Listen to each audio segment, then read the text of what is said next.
నమస్తే. శ్రీ పరంజ్యోతి భగవతి భగవాన్ వారి అద్భుతం. ఆంధ్రప్రదేశ్లోని ఎమ్మిగనూరుకి చెందిన సరోజ గారి అనుభవం. 2011లో మా అమ్మాయి శ్వేత ఇంటర్మీడియట్ మొదటి సంవత్సరం సీటు కోసం తిరుపతిలోని పద్మావతి విశ్వవిద్యాలయంలో మేము దరఖాస్తు చేశాము. కొన్ని వారాల్లోనే మాకు ప్రవేశపత్రం వచ్చింది. కానీ అందులో హాస్టల్ వసతి సౌకర్యం కల్పించలేదు. దాంతో మేము ఆందోళనకు, నిస్సహాయతకు లోనయ్యాము.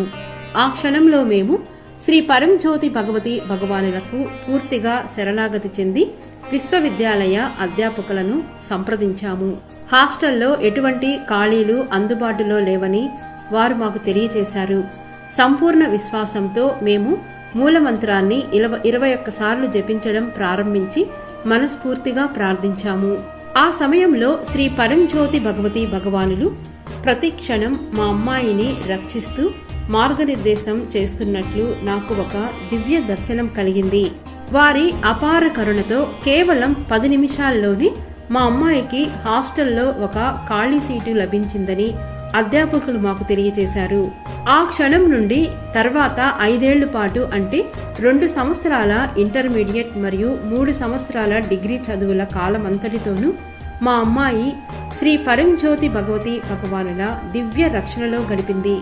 ఆమె తన చదువులను విజయవంతంగా పూర్తి చేసి అన్ని పరీక్షలలోనూ అత్యుత్తమ ప్రతిభతో ఉత్తీర్ణురాలైంది.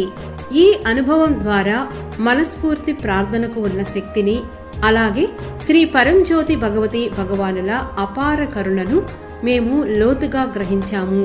హృదయపూర్వక ప్రేమతో, కృతజ్ఞతా భావంతో మేము శ్రీ పరంజ్యోతి భగవతి భగవానుల దివ్య పాదపద్మాలకు మా ప్రణామాలను సమర్పిస్తున్నాము. జై బోలో విద్యా విజయ ప్రదాతలైన శ్రీ పరంజ్యోతి భగవతి భగవానుకి జై.